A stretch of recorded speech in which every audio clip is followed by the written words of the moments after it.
Telangana education news TV వీక్షకులకు నమస్కారం. రాష్ట్ర ఉన్నత విద్యామండలి చైర్మన్ బాలకృష్ణారెడ్డి గారు తన పదవీ కాలం ఒక సంవత్సరం పూర్తి చేసుకుని రెండవ సంవత్సరానికి ఇటీవల ప్రవేశించిన సందర్భంగా ఒక గొప్ప సంస్కరణ ప్రవేశపెట్టారు. గ్రామీణ ప్రాంత విద్యార్థినుల అమ్మాయిల విద్యా భవిష్యత్తును దృష్టిలో ఉంచుకొని అజిత్ ప్రేమ్జీ ద్వారా గ్రామీణ ప్రాంతాల విద్యార్థినులకు మన స్కాలర్షిప్ ఇచ్చేందుకు వారు ముందుకొచ్చారు.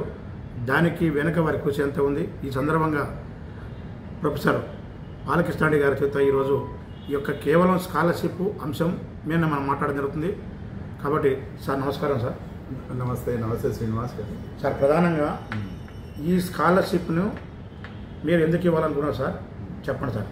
ఇది మనకు గ్రామీణ ప్రాంతంలో ఇప్పుడు విద్యార్థినులకు అమ్మాయిలకు చదువు కొంత మన నేపథ్యంలో వాళ్ళు సరిగా స్కూల్కి వెళ్ళడం లేదు, కాలేజీకి వెళ్ళడం లేదు, తర్వాత కొన్ని ఇబ్బందులు ఉన్నాయి. కాబట్టి వాళ్ళ యొక్క స్వావలంబన కొరకు వాళ్ళకు ఆర్థికంగా ముందుకు తీసుకుపోవాలనేటువంటి ఉద్దేశంతో నేను ఎన్నో రకాల ఆలోచన చేశాను. అయితే ఈ మధ్యలో ఈ విషయంలో అజిత్ ప్రేమ్జీ వాళ్ళు కూడా కొంత యాడ్ ఇవ్వడము అమ్మాయిల గురించి ఫెలోషిప్ అంటే నేను వాళ్ళని అప్రోచ్ అయ్యి అసలు ఎట్లా ఏంటి దీనికి ఉండేటువంటి క్రైటీరియా ఏంది, ఎలిజిబిలిటీస్ ఏంది, తర్వాత ఎందుకు అమ్మాయిలకి ఇవ్వాలని అంటే వాళ్ళు ఒకటే ఏంటంటే అమ్మాయిల విద్యను వ్యాప్తి చేయాలనేటువంటి మేము ఉద్దేశం ఉందండి అజిత్ ప్రేమ్జీ అని.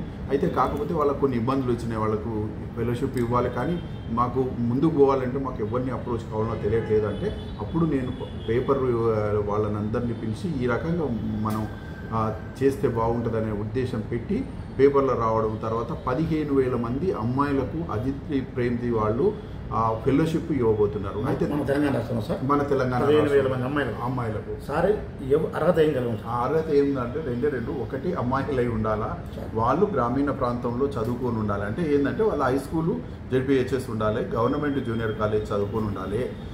తర్వాత వాళ్ళు మిగతాది ఏ రకమైనటువంటి ఫెలోషిప్ వచ్చినా దానికి దీనికి సంబంధం లేదు. అయితే దీని కాలపరిమితి ఏంటంటే ఇది హైయర్ ఎడ్యుకేషన్ కాబట్టి ఇంటర్ తర్వాత డిప్లొమా కావచ్చు, 2 ఏళ్ళ డిప్లొమా కావచ్చు, 3 ఏళ్ళ డిగ్రీ కోర్స్ కావచ్చు, 4 ఏళ్ళ ఇంజనీరింగ్ కోర్స్ కావచ్చు, 5 ఏళ్ళ ఎంబీబీఎస్ కావచ్చు, 5 ఏళ్ళ లా కావచ్చు, ఏదైనా సరే ఇంటర్ తర్వాత ఈ యొక్క ఫెలోషిప్ ఇవ్వడం వాళ్ళ కోర్సు పూర్తయ్యే వరకు ప్రతి సంవత్సరము 30,000 ఫెలోషిప్ ఇస్తారు. అంటే 15,000 మంది ఇంటూ 30,000 అంటే ప్రతి సంవత్సరానికి 45 కోట్ల రూపాయలు వాళ్ళు మన తెలంగాణ అమ్మాయిలకు ఇవ్వడానికి ముందుకు వచ్చారు. ఆ ప్రాసెస్ అవుతుంది శ్రీనివాస్ గారు.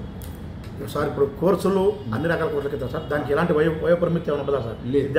లేదు, వయోపరిమితి ఏం లేదు. ఒకటి మళ్ళీ చెప్తున్నాను కదా, గ్రామీణ ప్రాంతం నుంచి రావాలి వాళ్ళు, అమ్మాయిలు అయి ఉండాలి. సో వాళ్ళ కోర్సు కంప్లీట్ అయ్యే వరకు వాళ్ళకు ప్రతి సంవత్సరం 30,000 ఇస్తారు. ఆ కోర్సు ఏ కోర్సు అయినా చెప్పాను కదా, 2 ఏళ్ళు కావచ్చు, 3 ఏళ్ళు కావచ్చు, 4 ఏళ్ళు కావచ్చు, 5 ఏళ్ళ కోర్సు కూడా వాళ్ళు ఇస్తారు. ఇది అయితే వాళ్ళు నిజంగా కూడా వాళ్ళను అభినందించాలి. నేను కొంత వాళ్ళను రిక్వెస్ట్ చేయడం, వాళ్ళు స్పందించడం ఈ ప్రాసెస్ అవుతుంది. ఇవాళ మన 15,000 అమ్మాయిలకు మనం 30,000 చొప్పున ప్రతి సంవత్సరం ఇప్పించామంటే నాకు ఇవాళ గత సంవత్సరంలో మీరు అడిగితే సార్ ఒక మంచి మీకు తృప్తినిచ్చిన విషయం ఏందని అడిగితే నేను చెప్తున్నాను కదా, ఇది నాకు తృప్తినిచ్చిన విషయం అని చెప్పగలుగుతాను సార్. ప్రధానంగా అమ్మాయిలను ఎందుకు ఎంచుకోవాలి సార్, ఈ అబ్బాయిలకు మరి ఏమన్నా అవకాశం ఉందా? అమ్మాయిలనే ఎందుకు ఎంచుకోవాలంటే ఇప్పుడు విద్యా వ్యవస్థలో మనకు తెలుసు, మనకి ఇంకా గ్రామీణ నేపథ్యంలో కానీ అమ్మాయిల చదువు మన అబ్బాయిలతో పోలిస్తే కొంత తక్కువ అవుతున్నది. కాబట్టి అమ్మాయిలను ఎంకరేజ్ చేయాలనేటువంటి ఉద్దేశం వాళ్ళకు ఉంది, మనం కూడా అది చేయడము. అయితే తప్పకుండా నేను మరి ఫ్యూచర్లో వెనుకబడిన ప్రాంతాలు రూరల్ వాళ్ళు అబ్బాయిలు కూడా ఉన్నారు కదంటే అది తర్వాత నెక్స్ట్ ఫేజ్లో చూస్తాం. ఈసారి అయితే మేము అమ్మాయిలకి ప్రాధాన్యం అనేది వాళ్ళ ఉద్దేశం అండి. ఈ యొక్క అజిత్ ప్రేమ్జీ గారి యొక్క స్కాలర్షిప్ను సార్ ఏ విద్యా సంవత్సరం నుంచి ఇస్తారు సార్?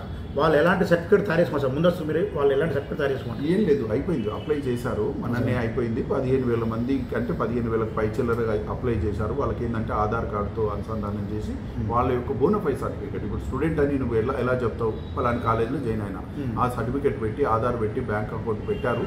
ఆ ప్రాసెస్ అయింది. ఇంకా వాళ్ళకు ఒకసారి వాళ్ళు ప్రాసెస్ చేస్తే వాళ్ళ అమౌంట్ రావడమే. ఎంత ఇస్తారు సార్? 30,000 ఒక సంవత్సరానికి 30,000 రూపాయలు సార్. అయితే మన తెలంగాణలో 15,000 మందికి ఇస్తారు సార్ ఈ సంవత్సరం? 15,000 మందికి సార్. Thank you sir. మీ ఆధ్వర్యంలో ఒక మంచి గ్రామీణ విద్యార్థినుల భవిష్యత్తును వాళ్ళ ఉన్నత విద్యను సృష్టించుకొని మంచి ఈ ఒక సంస్కారం తీసుకురావడం అన్నది అభినందన సార్. ఎందుకంటే కార్పొరేట్ సోషల్ రెస్పాన్సిబిలిటీ తీసుకొచ్చిన మీకు అజిత్ ప్రేమ్జీ గారికి ప్రత్యేక ధన్యవాదాలు తెలియజేసుకుంటూ గ్రామీణ ప్రాంతాల అమ్మాయిలు ప్రధానంగా విద్యార్థినులు ఈ యొక్క దరఖాస్తు చేసుకొని వీరిచ్చే ఈ యొక్క స్కాలర్షిప్ ద్వారా మరింత విద్యలో రాణించాలని కోరుతూ ఈ యొక్క వీడియోని మరింత గ్రామీణ ప్రాంతాల విద్యార్థులకు చేరవేస్తారని, మీకు నచ్చితే లైక్ చేసి షేర్ చేసి సబ్స్క్రైబ్ చేస్తారని ఆశిస్తూ మీ శ్రీనివాస్, తెలంగాణ ఎడ్యుకేషన్ న్యూస్.